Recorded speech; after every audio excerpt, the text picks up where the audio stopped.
Welcome. We're going to talk today a little bit about loss and its impact on desire, and specifically when that's different in a couple, which it often is, where one handles loss through increased desire and another handles loss through a decrease in desire.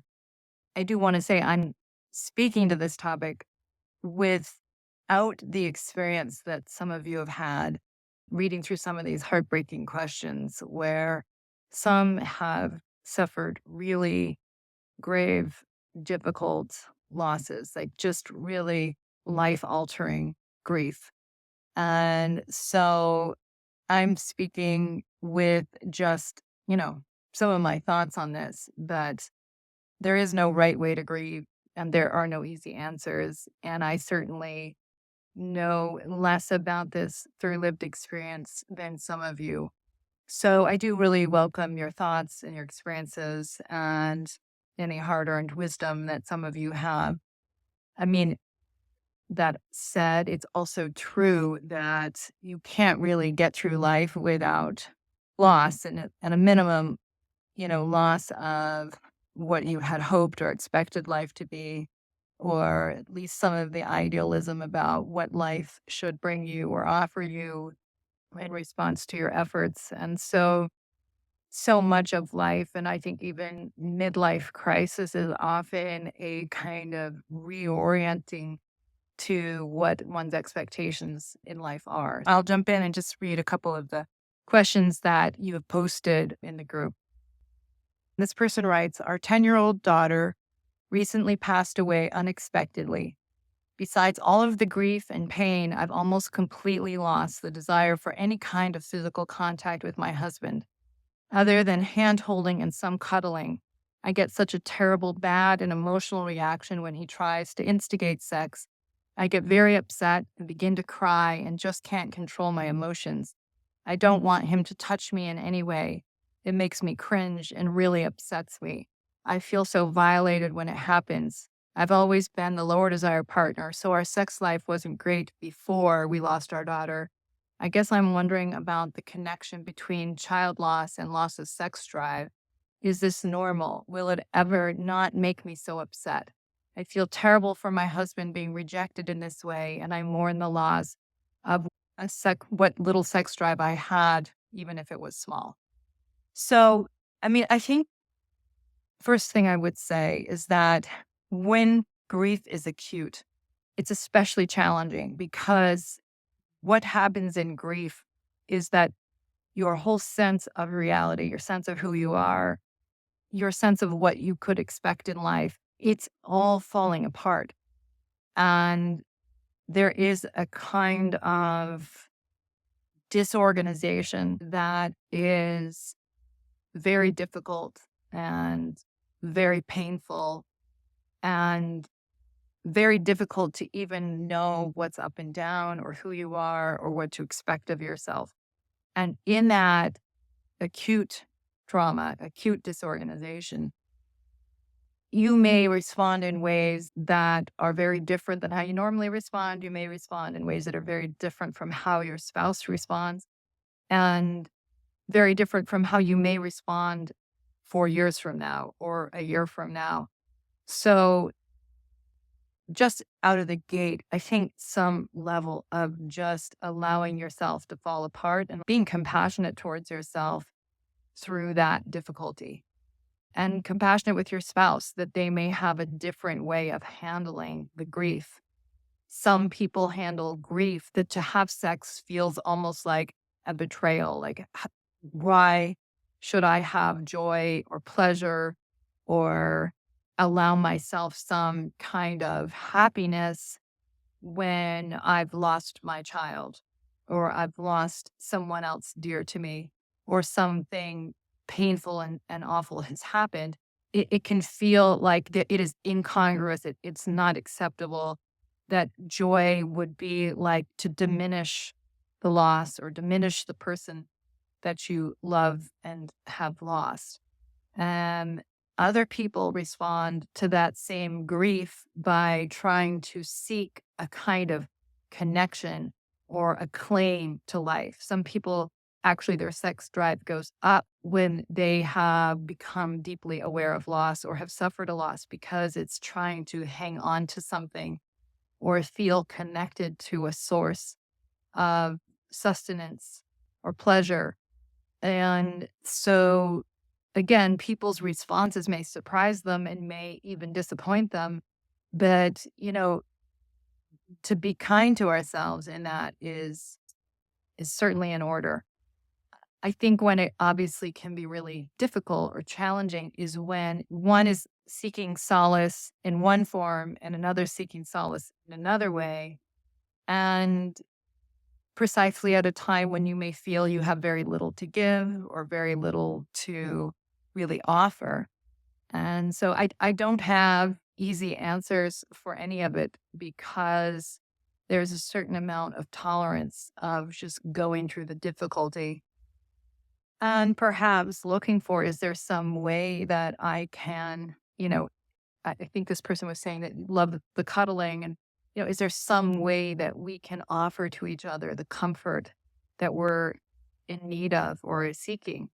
So, if the husband is able to offer the cuddling and the connection as a real honest offering to his wife who's suffering. And if you can, I know you're saying it feels, you have an emotional reaction.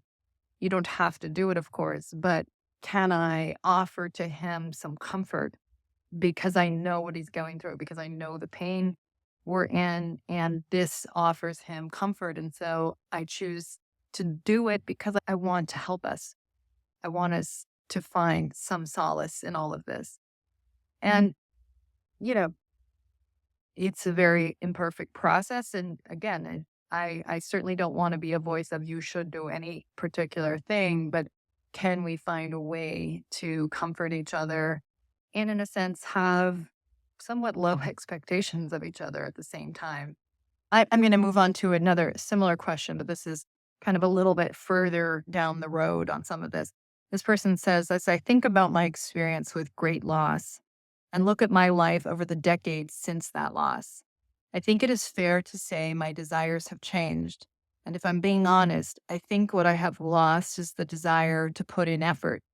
I feel like I can find joy in the things that come easily, but those things that require work and effort have lost their appeal.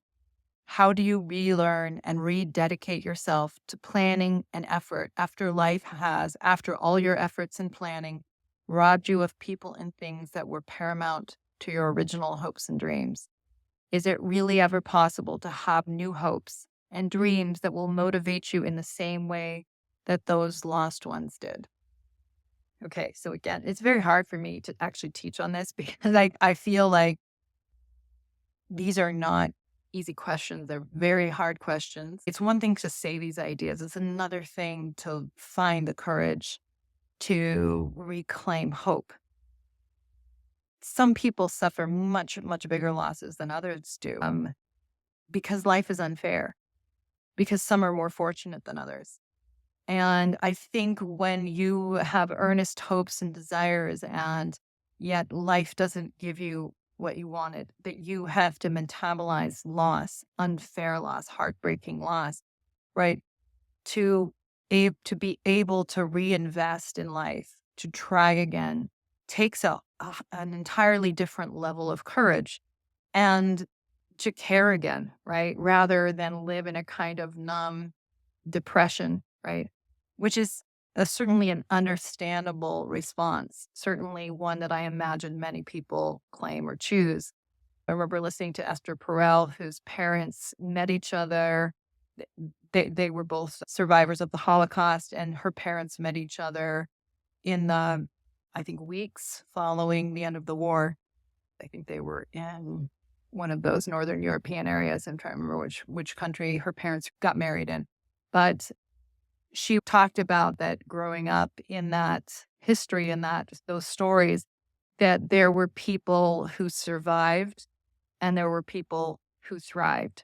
That is, there were people who didn't die, is the way she says it, and there are people who chose to live again. And that this is a kind of a willingness to take a risk again, to embrace the hope the desire, the investment to try in a deeply imperfect world, in a world in which evil is a real thing, disappointment is real, loss is real. I think that we often talk about faith as a virtue, and often we sort of put it in just the frame of, believing things that you don't have perfect evidence of. But I think a much broader and deeper understanding of faith is to care, to try, to take a risk in the face of uncertainty, in the face of potential loss, potential heartbreak, right? Many of us prefer to be behind that sort of guarded, self protected cynicism or pessimism or not even daring to try. And again, I have no simple judgments about it. It's just that it's to extend ourselves is our only chance at really trying to find and create beauty again. But so much of what it is to live life is to tolerate what little control we have often over the outcome. We only have control over how we handle it and who we are in the face of it. And some of us have to answer that question at a much more difficult level than others. So to this person's question, I mean, I think that what she or he is getting at is this question of, do I dare to live again? Do I dare to care again? Do I dare to actually try to invest in a possibility when I did before? I do think, just to the issue of kind of midlife crisis or the experience of what midlife crisis is often for people. And I think this is the way that James Hollis and others that write about this idea of two halves of life, or as Richard Rohr talks about in Falling Upward, is there's this building part of life where we're creating and we believe like if you do A, B, and C, you get D, you marry this person, then you're going to have this experience. And there's this, and it's a valuable part of life. It's an important part of life. There's nothing wrong with it, but it's very much this idea that I have control and I can execute and create things and have the good life. And so we all often have been given ideas about what is required to get that good life. And a lot of good comes in our efforts to create the self, create an identity, create skills, capacity in ourselves. But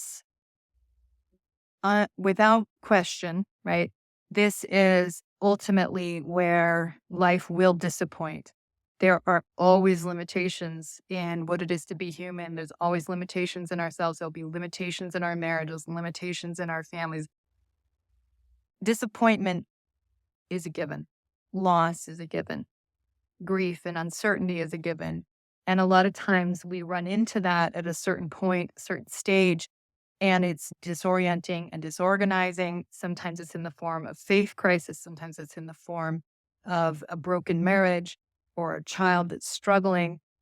And so it often pressures us. It's what Richard Rohr calls falling upward, but you fall, you have this disorganization and loss of a kind of certainty or an ability to plan on a kind of control that you would imagine you might have. And so it's how do we reorient to our lives with more wisdom and perhaps more sobriety around how much we actually have control over or how tough life can be, but still trying to create good or beauty in the face of that with more wisdom, with more humility in the best sense, but more sense of self that's not so externally driven, not so much about proving oneself to the external world, but more a deeper understanding within us of where real beauty lies, where real goodness is. I was listening to someone at the Faith Matters conference, and I think it was Jared Halverson who was talking about this, that life is this pattern of Garden of Eden, like the simplicity, the ease, then there's the fall, and then atonement, right? And it's a very similar idea.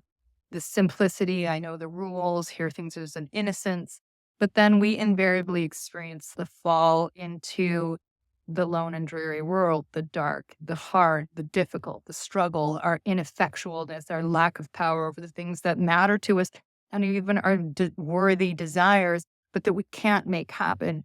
And so, how do we find the grace? How do we find the courage to keep going, to keep stepping forward, to grow into wisdom and be able to love at a deeper level, accept at a deeper level? I think Richard Ward Rohr talks about this idea of a bright darkness or a dark beauty. I'm not quite saying the way he said it, but there's this idea that there's a kind of a darker sense of how the world disappoints, but knowing what beauty is at a deeper level, seeing the good in it, seeing the courageous in people, right? Finding something deeper within ourselves. Again, it's one thing if you're in an acute loss, it's just these ideas don't matter. You're in the fall and it's painful and looking for solace, looking for even just a belief that I'm going to come out of this is sometimes all that one can possibly find faith in, that I'm going to find my footing again at some point. But after the acute loss, then often it's about how am I going to go forward? What am I taking from this? What am I going to choose in response to this loss? What am I going to do with my life in this difficult situation? This person says there are a lot of things I think I hoped for in marriage that I'm realizing maybe just weren't realistic, even though I still desire them. At a certain point, I think maybe we grow up and realize that the person we thought our spouse was or the person we thought they'd become is effectively dead and we are with someone else. How do we navigate desires that have a very real possibility of never being fulfilled and are therefore lost? Right. So, this is a hard thing about marriage. And I think especially true in a lot of the couples I work with where one no longer believes in the church and the one spouse does. And often the couple on some level are both handling loss of how they thought their marriage would be, loss of what they thought they would create together. Even the disbelieving spouse is often dealing with a sense of loss and disorientation around what is my life really about and what are we about. And so, in the face of that kind of loss, it's not easy. And I think it's very easy for people to live in a kind of resentment that life should have been different. You should have been different. Life should have been easier. The church should have been different. I should have had it another way. And there is nothing wrong with the fact that we're going to be disappointed and upset and have feelings about it. And that's completely normal and healthy, right? And it's okay to have that. But sometimes the way we handle it is rather than letting life wake us up through our experiences, letting life wake us up to the reality of a spouse who thinks differently, the reality of what it is to love someone who doesn't just reinforce the world as we wanted it or the marriage as we wanted it, then it pushes us up against really fundamental questions about who am I going to be in the face of the world as it is, not as I think it should be, not as I wanted it to be. And so I can remember when my child was diagnosed with autism when he was about 2 years old. And my husband and I really went through a kind of disorganization of our expectations about what it was to be a parent, about who our child was, about what this meant, about all the uncertainty. We had no idea what it was going to mean about our lives, about his life. And I would cry in the middle of a grocery store. I'd cry in the middle of a school meeting. I mean, my own affect was dysregulated and unpredictable often for me. And and so much of what was happening, especially in that first year, was just trying to step into a new identity, a new understanding of what it was going to mean to parent, a new understanding of what my future might be, or at least what it wasn't going to be. And, after some level of reorganization happened, right? I think then came the question on some level of who am I going to be in the face of this? Like, it's not what I chose. It's not what I would have wanted.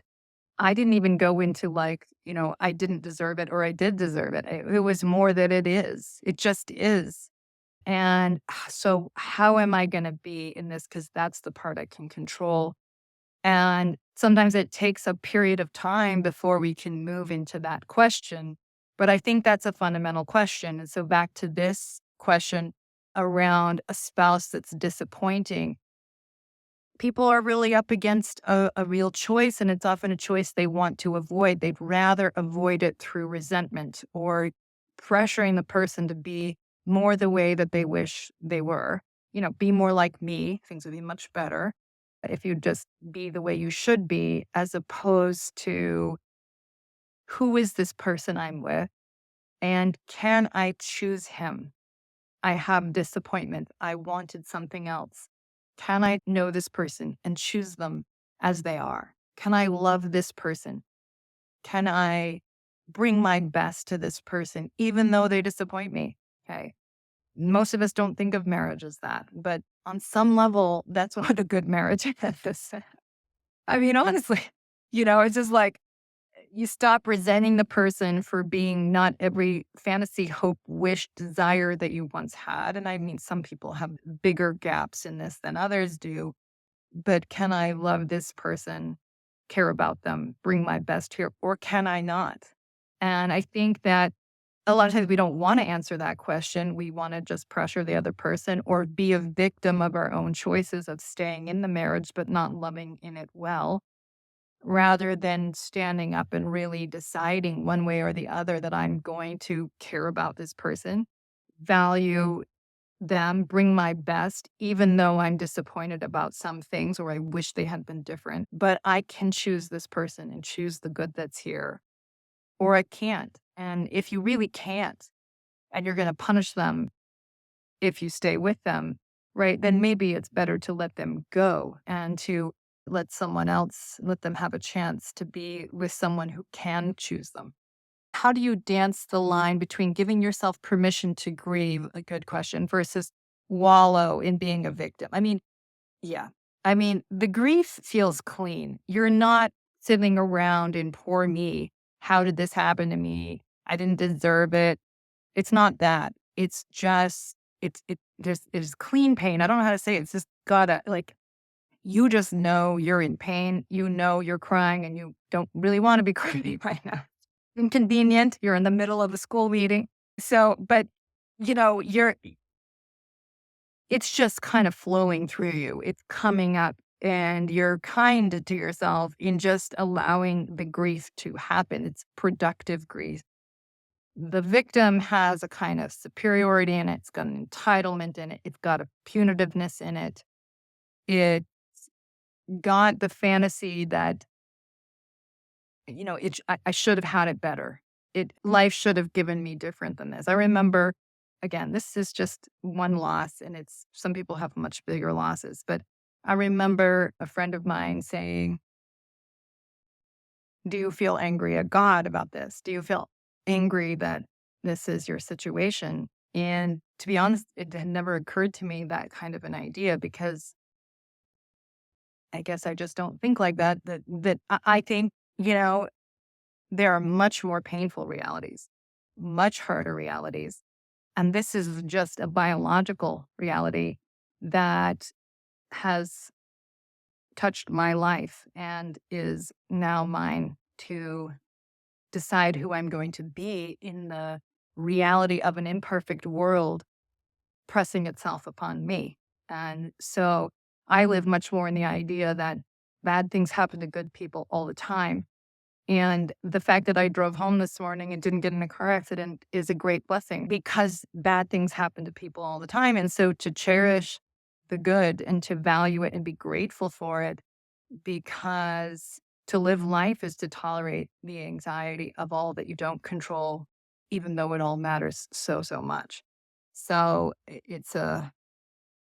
it's not in the idea that am owed better because I don't know where that world is. Expectations, should we have them or completely let them go before the matter of being let down? What is a healthy line of expectation in life so we aren't let down? That's a really good question. I'm trying to think about the best way to think about that. You know, I think that you're going to get let down in life. There's really no getting around that. You're going to want things and then they aren't going to work out, or you're going to desire completely righteous desires, to use that phrase. There's nothing wrong with wanting it. And yet you can't control having it. So a lot of times what we struggle with is what we don't have control over. So it's easier sometimes for us to live in the entitlement of my husband should love me. But then it also means that when they do love you and they do good for you and they care about you, to just dismiss it as, well, you should do that. And I can see the 17 things you're not doing. And so we can use entitlement to get away from the ultimate risk of letting someone else affect our lives.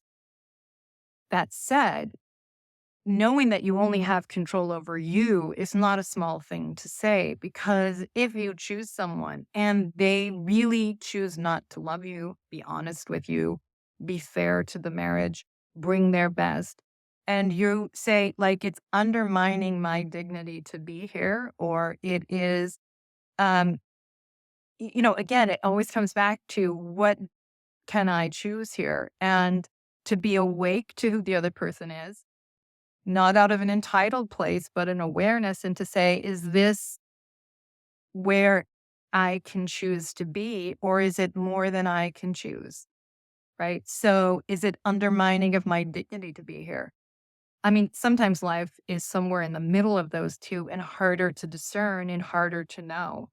But I think it's better to push ourselves around rather than you should be these ways, rather to say you are this way. Rather than you should be different. Who is my spouse? Okay. Is my spouse someone that lies to me?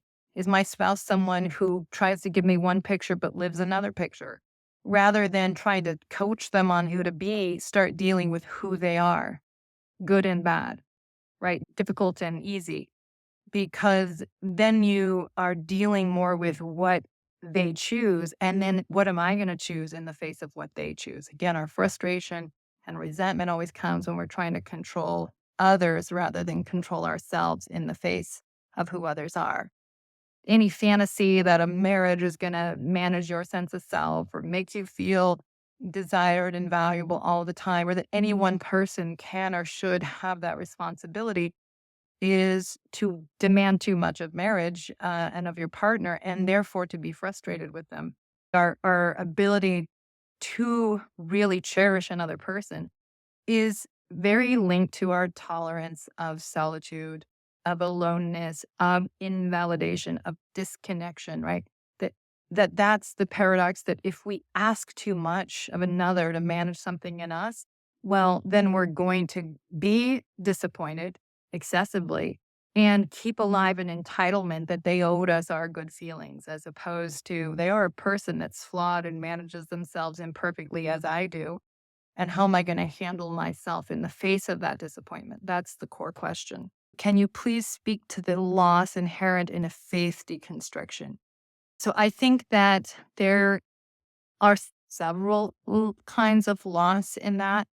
In the book I'm working on, I'm talking about different stages of faith development. And many of you have probably read some of these ways of thinking, like Fowler stages of development and Kohlberg and many different thinkers on this front. Where we generally start is a very external worldview. Like, if I do X, Y, and Z, I will get these positive consequences. So we're very self focused and we're living in a way that we think if we behave, obey, comply, yield, we will get safety, we will get the goods, we will get the blessings. And that is a kind of transactional faith that we want. And it's the way we think when we're younger, because we can't really think in a broader way. We think from a much more egocentric frame of trying to keep ourselves safe and trying to feel a sense of control in a big and frightening world. And so, to the degree that we're hearing messages at church or in our family that reinforce that idea, right, we will really take comfort in that. Now, there's nothing going wrong, actually. I mean, that's where we all have to start. And doesn't matter what your faith tradition is, or culture, you're going to learn the rules of that culture and on some level try to master it to basically win in it and to get control in it. But ultimately, you don't have control over other people. When we're in like what I call the second stage, we move out of that more just kind of egocentric, and where our minds are more enmeshed in other people's minds, and we're trying to keep other people happy with us because then they reflect back that we matter and we belong. So our goals are more around belonging. We're learning the rules of our faith, so on, so that we're seen as legitimate within that group, right? There's a strong sense of control that if you do the right things and do what the group believes, you're going to get the goods. Okay, well, that falls apart, and it often falls apart in marriage because if your sense of self is residing in your spouse, where it usually is when you first get married, you you can't feel free in the marriage because it's too burdened by your spouse's limitations and whether or not they approve of you and so on. So there is a falling apart of a kind of control, usually in some kind of faith crisis or transition, is that, wait, these rules aren't actually delivering on what I thought they would. I see couples who often go into a kind of faith shift, at least when they're coming in around marital and sexuality issues and saying, I've done all the things. And why are we unhappy together? Why is there no passion? Why is there no connection? Or why is there so little? And so it's a kind of a fracture of a sense of control. And so people often feel like they're in a free fall on some level. Where is God in this? Is God real? Is goodness real? Is, should I just become cynical and angry at the false promises that I have internalized? Or is there a deeper wisdom to find here? And I think, again, this is the issue of faith because it's easy in the face of the loss and the disappointment and the reality of a deeply imperfect and unfair world to stay hopeful, to stay charitable, to stay hopeful, faithful to the ultimate reality of good, even when you've been disappointed. And so, what does it mean to create good in this world? What does it mean to take what I have learned and internalize what I believe is really true and live according to that? Okay. That disorganization is hard. And it can be especially hard if you're trying to talk to others about your experience of disbelief or disorganization and you're being treated as if you are a threat or a problem or someone not interested in what is true and what is good. Now, some people, use that faith crisis to be quite punitive and destructive and so on. But many people are really trying to find some kindness and some friendship in honest questions and honest loss and honest uncertainty. And, what I think is ultimately loss is often a sense of people who understand you or don't feel afraid of you. And there's a loss of perhaps a God that you feel is got a handle on everything, right? Is going to keep you out of pain, keep you out of loss. The God I believed was if you do all the right things, everything will go okay. I remember in high school, my friend who would drink sometimes and things like that was like, I just feel much safer walking next to you at night because she knew that I was obedient. So she's like, nothing bad's going to happen to me if I'm just walking next to you. And I think for a lot of people that who've gone through some real loss, despite living good, earnest lives, can really feel disoriented by that. The ultimate or the experience of a kind of aloneness in the world. I've gone through that myself and feeling like, is God real? Is God there? Is it who is God? Right. But the more I live, the more clear it is to me that God and goodness is real and evil is also real, right? That there are ways we can behave that create strength in ourselves, strength in our relationships, strength in one another, create a better world, and ways that we can behave that are indulgent and self serving and create destruction in ourselves, in others, right? And so it's still pushing forward in the face of uncertainty to a deeper kind of knowing that's not so dependent on external reinforcement, as a kind of internalized understanding of what is true, of what is beautiful, of what is good, of what creates hope and strength in yourself and in others.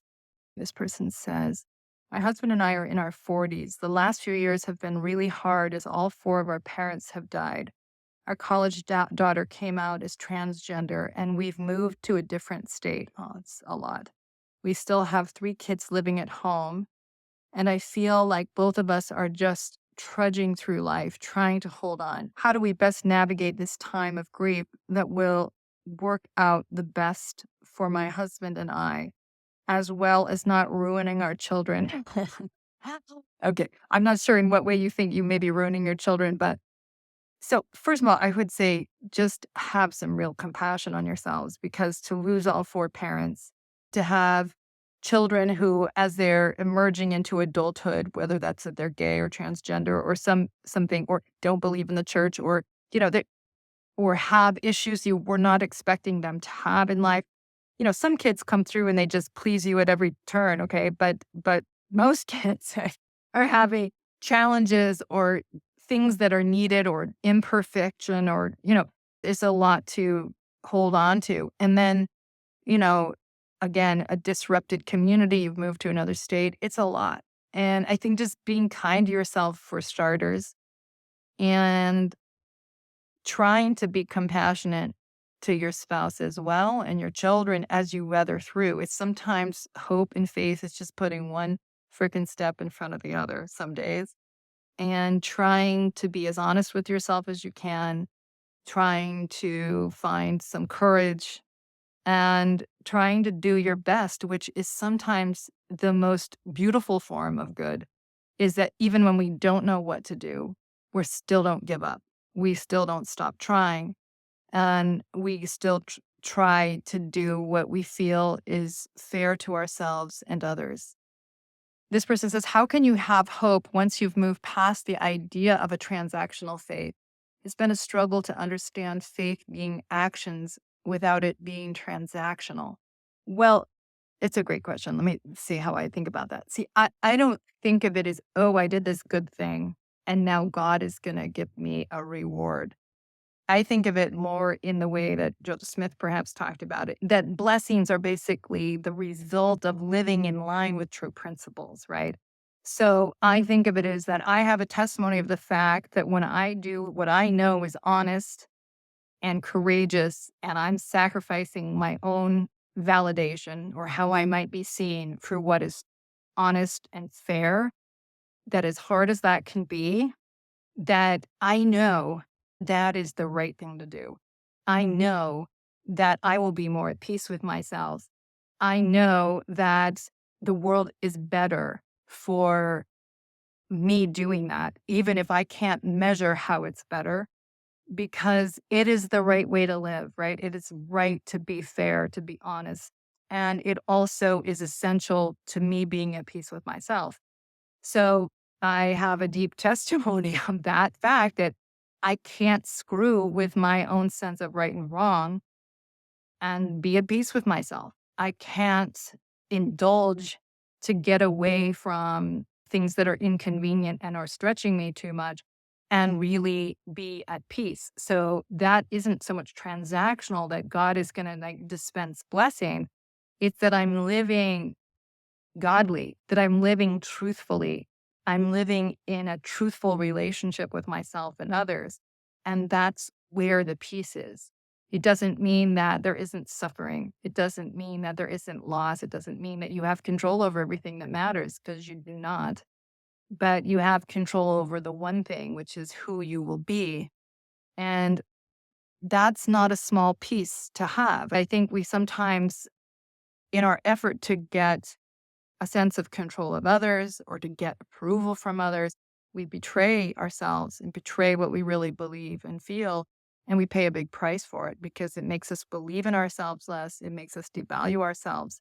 So the hope is more in watching as you live honestly and courageously, seeing that more good comes from it. Like when I work with couples and they come clean on things, or they start to face who they are in the marriage and they start talking honestly to their spouse about their own indulgence or indecency, and it's painful and it hurts, but it's an act of faith and it's an act of love, right? Like love and faith go together, but it's also what makes you grow in your understanding what's true, your understanding of the power you have to create a better marriage, to create a better world, to create a self you respect, right? And you can't get around that. It's just true. And you can't break those rules and live joyfully. I feel like I've been in this persistent malaise for a number of months, and I suspect it's related to recognizing both one, more and more all the ways I fail as a husband, and two, the acknowledgement that my wife might never change certain things about how she treats me and how she chooses to engage with me. I don't know how much of this is dysfunctional self pity versus just allowing myself to feel sad about conditions I might never have the opportunity to experience in our relationship. I'm choosing the marriage because there's so much good there. Yes. Okay, I'll get to, but yes, sometimes actually what actually opens us up to more good is to grieve what it isn't and what it may never be. I'm choosing the marriage because there's so much good there as it is. And I'm doing better at not putting the responsibility for my sadness and anxiety onto my wife. Good for you.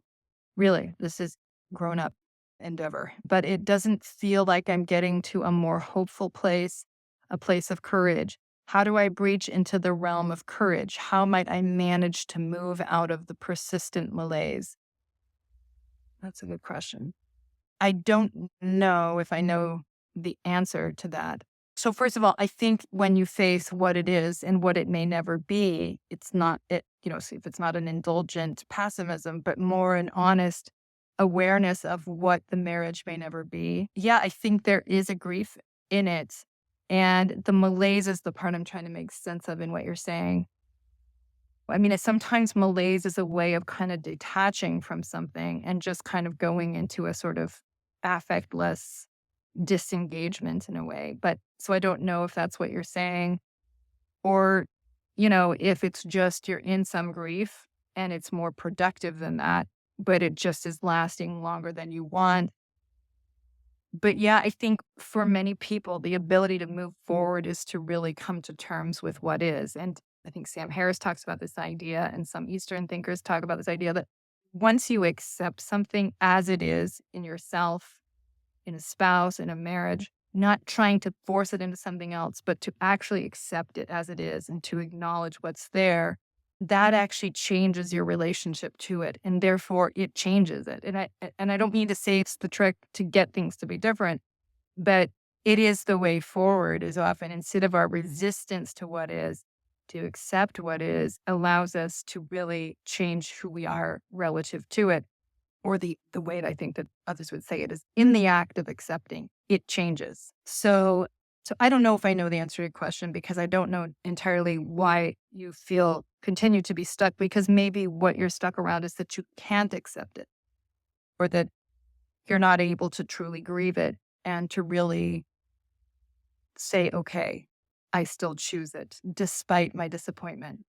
Maybe there's a kind of resentment or detachment that's still you're not facing enough and it's keeping you from fully grieving and making choices around it. And partly maybe you're pushing back from it a bit still. That's my best guess based on what's there. This person says, I've been healing from a miscarriage that happened last month, and it's definitely impacted my sex life with my husband. What can I do to feel more connected with my body? That is, again, it has its own challenges because for some people, it can feel like their body has betrayed them or their body is failing them or some sense of their ability to feel like a woman. Several of the women I interviewed in my dissertation research had miscarriages, like a disproportionate number. And that many talked about this experience of a sense of betrayal of the body and a sense of that their sexuality was now kind of connected to a sense of their deficiency in some way. So, so much of forgiving is about grieving. So it's like forgiving your body, forgiving the imperfection of our humanity. That is a spiritual process, right? Even just to forgive ourselves for, or the world for living in it, in the imperfection of it, is to kind of be more able to tolerate wanting good things and not being able to control them. And so I think that's the larger picture on that, and it may take some time. I think perhaps the more immediate sense is to speak forgiveness to your body, right? To say, like, I love you. I'm grateful for you. I'm grateful for all the good that you've brought into my life, the beauty you allow me to have access to, for what I'm able to do in my life. And I'm as disappointed as I am about this miscarriage, I still choose to love and be grateful for this body. So you can talk yourself through that mantra or way of orienting as a way of really offering kindness to yourself. I think that's something we can do quite deliberately with our bodies, and it's good for us to be more celebratory of all that they offer. Let's see. How about, here's one I didn't get. How about total loss of certain dreams? How do I navigate that? As an example, my mom and dad always talked about how they were going to go serve a mission when they were older, and my dad was retired. About a year after he retired, he was diagnosed with Parkinson's, and that is something they will not be able to do. Parkinson's has been hard on both of them in different ways, but there was definitely a lot that they lost to it. Yeah, I mean, life is so hard. It really is, because it comes and gets you sometimes. And it's not that what you desired wasn't good, wasn't valuable, wasn't worthy. And sometimes life just asks you to deal with terrible unfairness and grief. And so I think, again, it's just so much easier to talk about it than to live through it, because when you're living through it, it's just so painful, because you can't have the good things that you want, or you can't have them at least in the way you wanted. I think the antidote is to know that this is so much a part of what it is to choose to live, is to run the risk of caring and being disappointed, and looking for, who can I be in the face of this grief, in the face of this loss? Who can I be to find my courage to respect who I am in this, to be what I can feel respect for, while still knowing that what I desired was legitimate, but not something I can have. And I think if we think a good God gives us those things, well, then it's much harder to forgive God for not giving us the good thing we wanted. I think if we see the world as a little more random than that, it actually can help, because so many people, so many good people suffer loss when they deserve, in that sense, to have better. So much of spiritual growth is to really handle that, or to forgive that fact of what it is to be alive. I think it also helps you appreciate what you have. I mean, I've spoken about this before, but I often am thinking about the fact that someday my husband's 8 years older than me. Very likely he will leave me first, and I will be without him, and I will be in that bed alone. And I don't mean to say that I'm sitting around just thinking about how terrible things could be, but it's like, keeps me aware of all the good and the beauty in the right now. Sometimes when I'm in the stress of the present, it's like to remind myself, someday I'm going to die, and I have the privilege of having this problem right now. I have the privilege of being in this stress and in this difficulty, because someday I won't have that. And it's just a reminder to cherish the good. It's the way we can glean the beauty and help us cope with the struggle. I guess the last thought about that is, oftentimes sex can be, and it doesn't mean that you must make it this if you're in acute loss, but sex can be to step back into beauty, step back into living, allow yourself to have joy, sustenance, pleasure in spite of loss, right? That you can give yourself the ability to have a joy in your life, especially if you lost someone you love, to know that they do want you to live. They want you to thrive. They want you to be happy.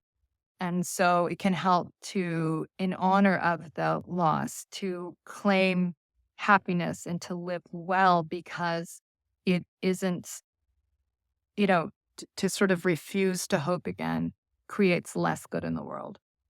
Okay, everybody, I hope some of these thoughts have been helpful and I will talk to you all next month. Okay.